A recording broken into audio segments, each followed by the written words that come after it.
Good morning, everyone. Good morning to all katropang maglalado out there. We have here some seedlings which are ready to be transplanted. These are pechay seedlings which have 4 leaves already and almost 3 weeks after sowing. And beside these pechay seedlings, we have some eggplant seedlings. And today I'm going to tour you to our polyculture vegetable garden, which are planted mainly with solanaceous crops such as eggplant, tomato, and chili pepper. So these crops are planted with besides legumes. So each one of these were planted with legumes such as mongo, patani, and peanut. Yan. As you can see, we also planted beside this plant some petchay in order to maximize the space. Yan. We have planted some crops inside the tires in order to maximize the space. Yan. So as you can see, there are no space that have been vacated.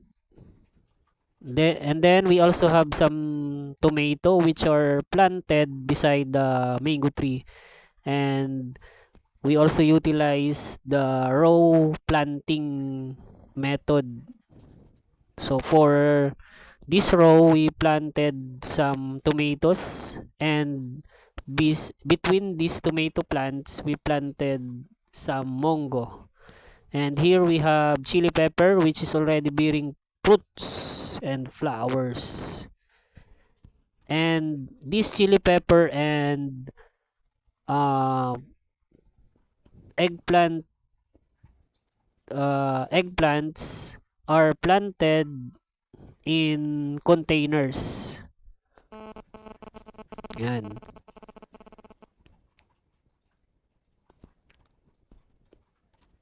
So as you can see, there are no spaces that have been vacated, and each row are planted with several crops, and that is the concept of polyculture.